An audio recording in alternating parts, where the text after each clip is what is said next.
All right, Cedar Creek Church, give it up for a real American hero, Kenny Thomas, White House, West Toledo, Westgate, South Toledo. Yeah.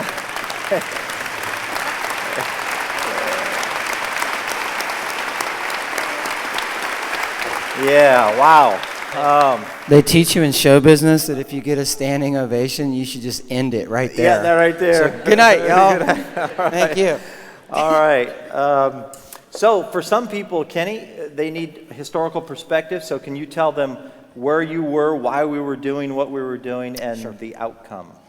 So the Black Hawk Down thing came from the Battle of Mogadishu, and we had Task Force Ranger was a group of special operations personnel that were put together. It had Delta Force guys, Rangers, the 160th, which is the Air Wing, the Captain Kirks of Army Aviation.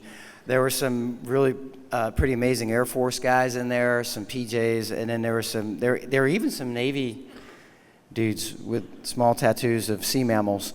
But we'll keep that a secret. Yeah, but we won't tell anybody. So all this group was put together, and we were in there to capture this one man, Adid, who had been attacking the United Nations. Mm-hmm. So the food shipments that were trying to feed all the people, he was kind of food meant power. He was mercilessly shooting people. He was just taking people out. Yeah. Different set of rules that he played by. So we had been in country about 3 months, up to doing probably 40-something missions we had run. And then on this particular day, the mission changed when we did a raid, got some bad guys that were in the building, brought them out, and then we were waiting to go home, and the helicopter that was flying over us as cover got shot down. So the whole mission changed, and so we had to go secure the crash. And then that next day is where all the fighting took place. And what was the outcome for, well, first you were outnumbered, you said 10-1? 10-1. And then what was the outcome for the fatalities? Well, it was about 130 of us as a fighting force, so 78 guys were wounded, or 19 got killed. So if you do the math, it was well over 70%. Yeah, that's tough. It was a tough battle.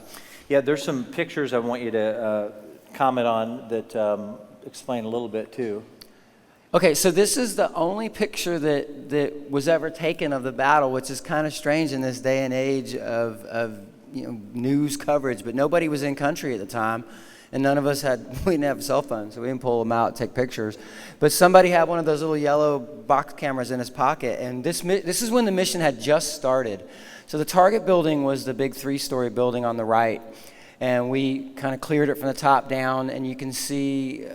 That's actually my squad along the wall to the right in the far picture, and that's there's a dude running across the street, that's me.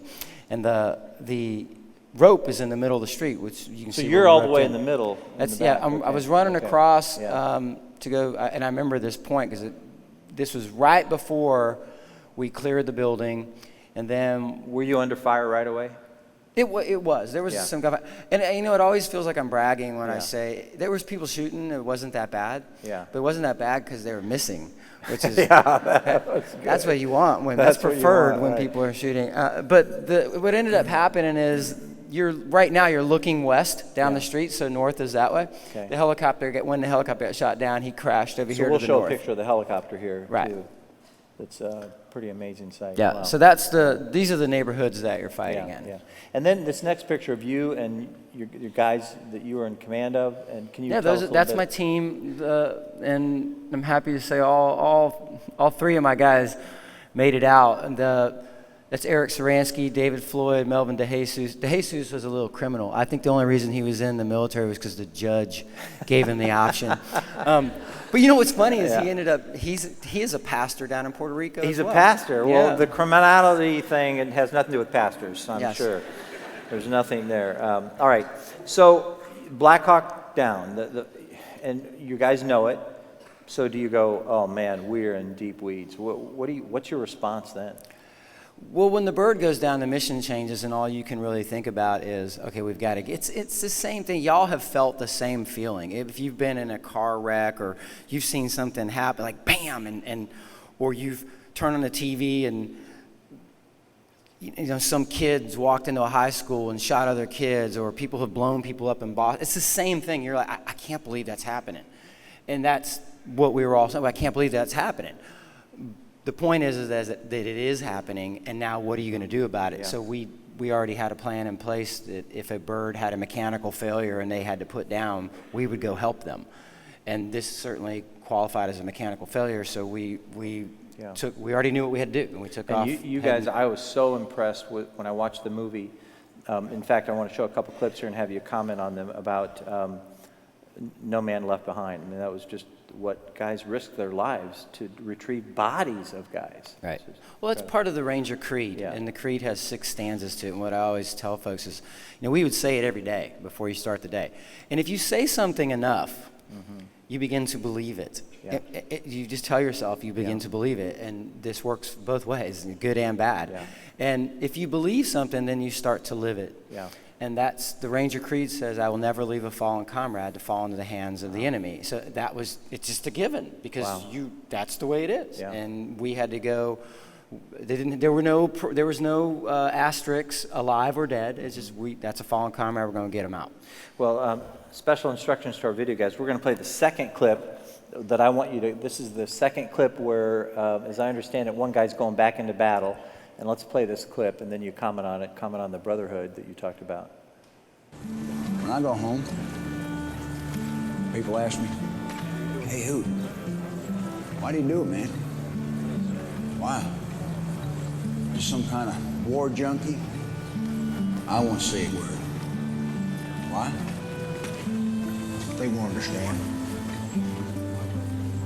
They won't understand why we do it. They won't understand it's about the men next to you. And that's it. That's all it is.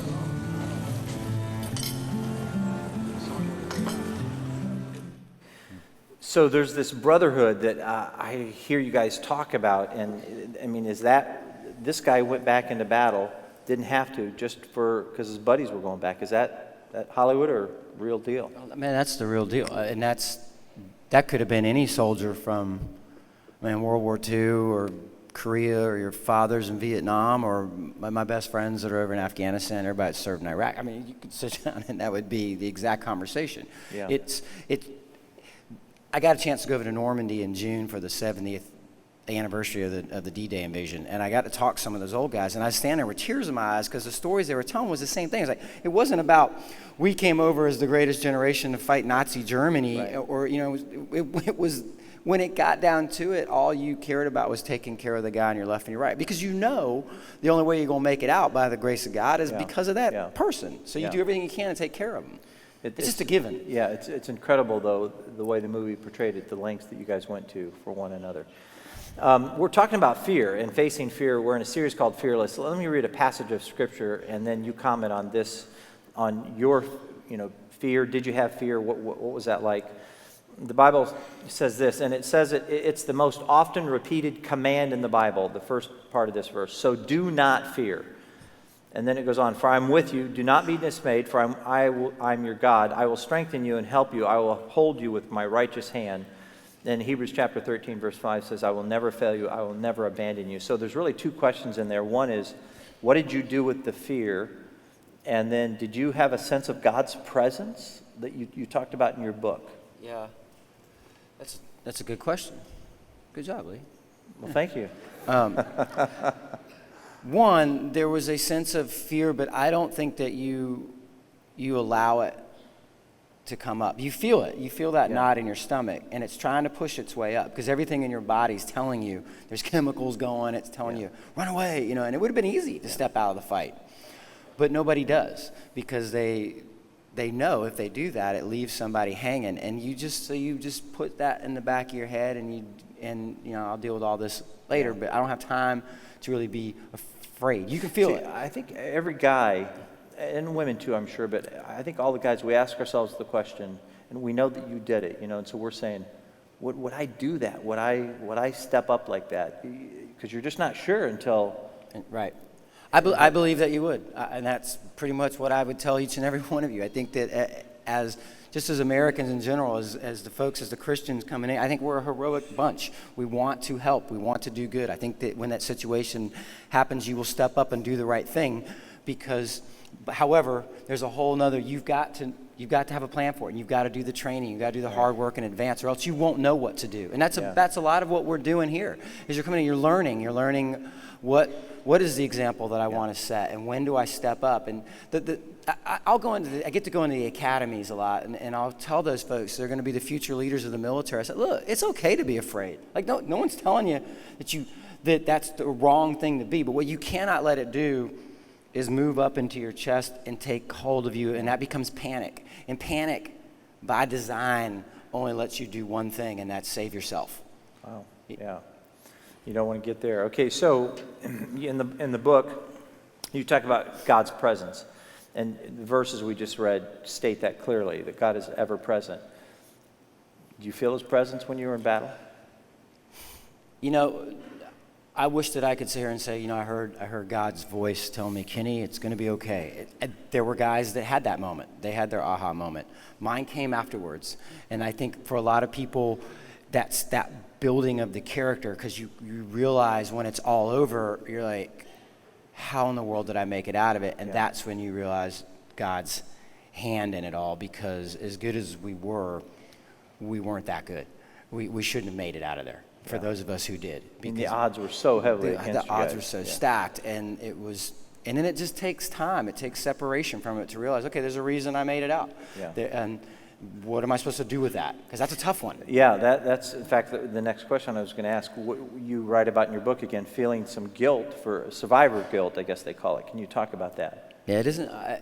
It's more than just some. I think it's for anyone, and it doesn't have to be just battle. It could have been anybody if you've made it out of something where other people didn't, you're going to spend the rest of your life, you'll be thanking the folks that helped you that day, but you're also going to be followed with this guilt that, like, it's the why me? Like, not why did you do this to me? It's like, why did you let me out of this?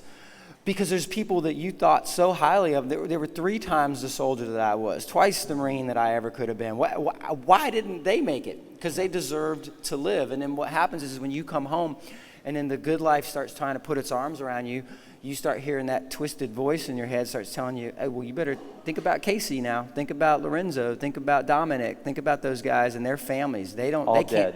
They're all gone. Yeah. They can't be here. Yeah. They deserve to live. And then you just twist it into, you don't. And you start believing it because you keep telling yourself, I don't deserve to be here. And then when you feel like you don't deserve to be here, then you can't, you don't allow yourself to be happy. You don't allow yourself to move forward. And it's a tough one, man. And what I'm starting to learn getting to do this is it isn't just combat. There's a lot of people walking around with some guilt. And so what do you do with that guilt? I mean, you have a song that you're going to be talking about the cross when we close this thing out. You said in one, the conversations we had, that's the only place you could go. Yeah, it was a matter of fact for me. It was the only place that I had exhausted all my own resources trying to save myself. I thought I was doing the right, I was going to classes. I moved out to the country. I can hear God's voice, and and then I started having a conversation. And the more I started having a conversation, and then I realized, and I started learning more. And the more I learned, the more I started figuring out who this guy Jesus was. Yeah. And then the whole burden of the only place that was strong enough to take that burden off my back and unload that rucksack, I just found was the cross. Yeah. That was the whole point. And you hear this story, Jesus died for you, and I thought you made a great point. You said, hey, listen, that wasn't as powerful for me as for some, because I had guys die for me. Yeah. And I think I'm sure I'm not, you know what, I should have paused for a second, because how many veterans do I have in here? How many we got? Across all campuses. Y'all, thank you for your service, by the way. Yeah. Appreciate you. And I'm not sitting up here saying anything that any one of them wouldn't say, and certainly if they've come back from Iraq or Afghanistan recently, or even Vietnam, and if we have some real old timers in here, they'll tell you the same thing, man, that it's,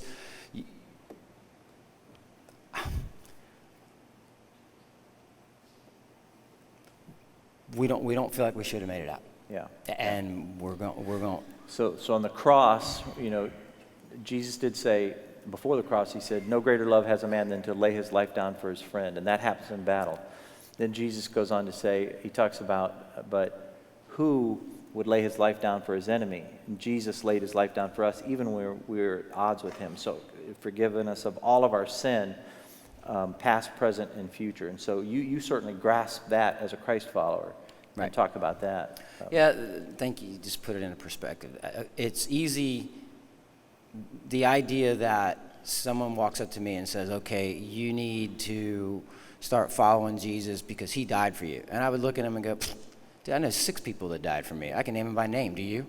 But it took learning and understanding that the magnitude of who this guy was, and what it meant to be the son of God, and what it meant for all that to, hey, I'm telling you, I'm asking you, give me your burdens. And when I started learning that and started trying to put some trust in it, put some faith in it, look at that, it worked. Oh my goodness. And I was like, hey, and that's that whole, the more you try, the closer you get out of it what you put into it. You fight as you train as you fight, you play like you practice, whatever. It's just, it was all, the more you put into it, the more I got from it. So what's the cross mean to you now?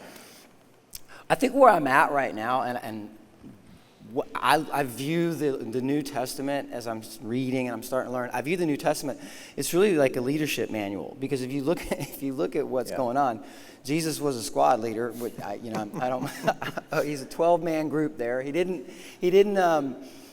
him some marching orders. He gave him a task, conditions, and standards, and he said, hey, here's your purpose, your direction, your motivation. He says, drive on. And he had to do this, which is, all the parents in the room know what it means to let go. And he knew up until that point where he couldn't be there. So what do you got to do? You got to make sure that your boys are as ready as they can be. And if you start looking at the parables and looking at the stories, it's all just a solid principle of how to be a better example for the people around. Take care of each other. That's where I'm at right now, and that's where I see it. Now, I'm sure we get to some place like you.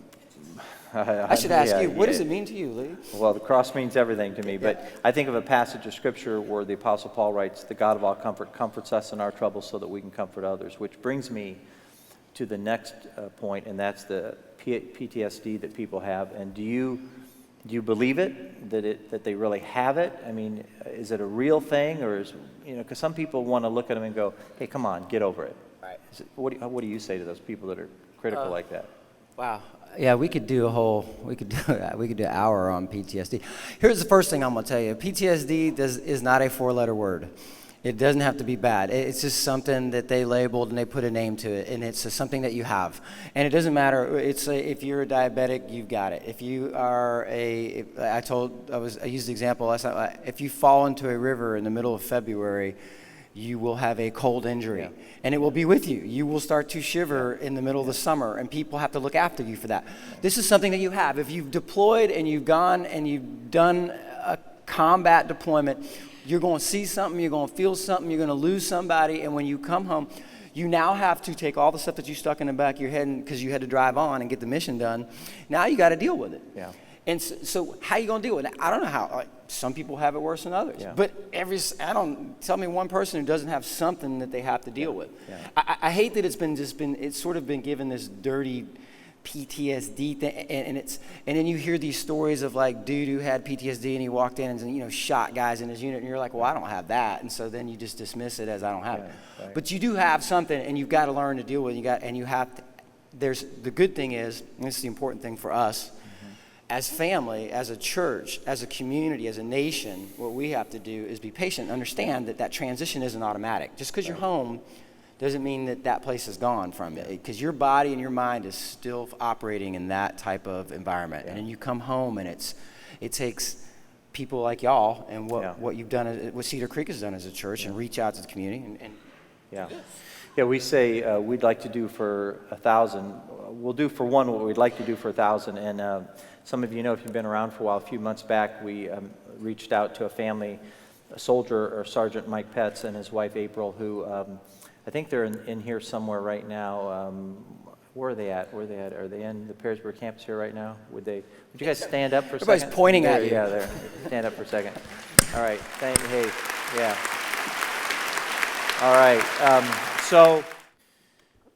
Thank you, Cedar Creek. I want to tell you something. This is what makes Kenny even more of an American hero to me, and I know he brushes that off, but when I'm talking to him on the phone, I'm telling him the story about Mike Petz and his wife April and what we did for him as a church. We were talking about PTSD, and he says, well, can I meet him? Can we go to dinner with him? I'm like, you want to go to dinner with him?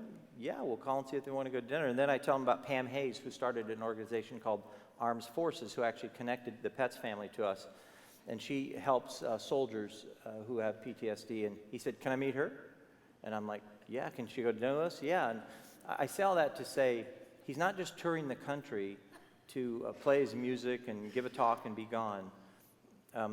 We had dinner together, all of us, and it's just the kind of a guy he is, and so true American hero. And it sounds like I was just getting free food. Yeah, that's right. The food was good too. Yeah. PTSD again. Talk about that a little bit more about what you see in the next wave. How can we help? There's going to be a lot of soldiers still returning. Yeah, there's a ton of folks coming home, and they're all going to have to deal with it. And it's if they have the support group in place, and if the support group is willing to help out, it's a process, but it's not a difficult process. Is it sometimes guys feel so weak to reach out? What do you say to those guys? I mean,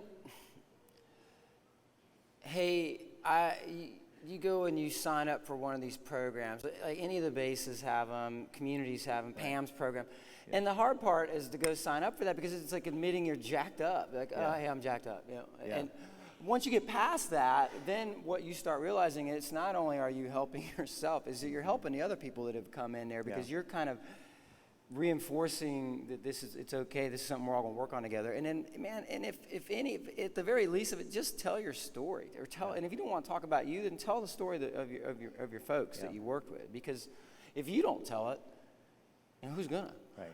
And for the rest of us, I mean, I trust me, we could go on for a while on why I think it's so crucial. But you're going to see a load of folks coming back into the workforce who are combat wounded, and that means prosthetics, that means blast wounds, that means all these things that in the past we would have been like my mom taught me, don't stare at them, they're handicapped. Right. You know, if these people are by the time you see them in the airport walking with a titanium leg, trust me, they've done a lot of rehab. I want to salute them. Yeah, that's when I see that. And they're ready. What they need is a sense of purpose. They want to come back.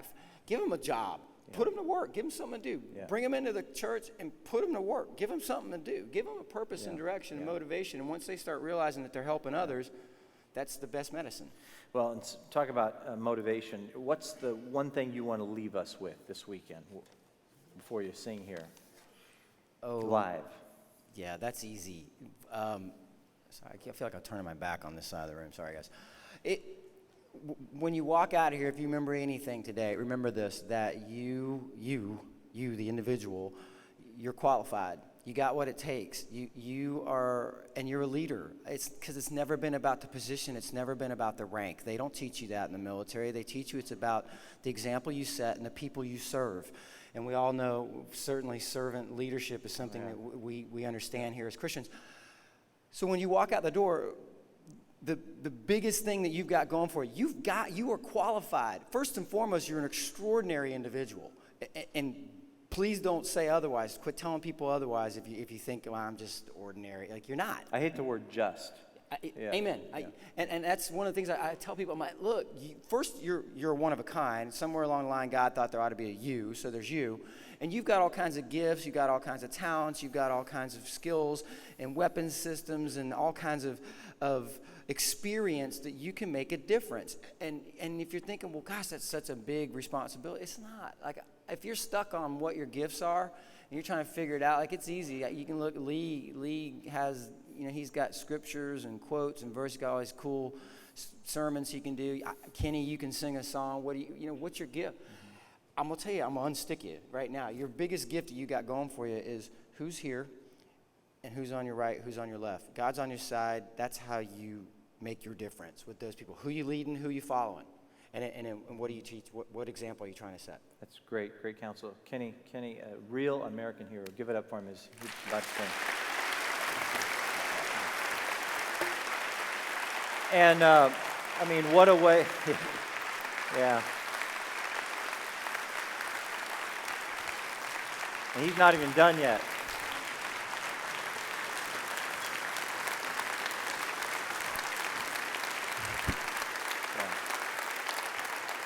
Yeah. All right. Well, what a way to close out a series with Kenny Thomas. We were so just, gosh, privileged to have him as our guest. Now, here's what I'm going to do. I'm going to pray with him in mind and all of the other guests that we've had here already. We're closing out a series on fearlessness, and man, it has been a rich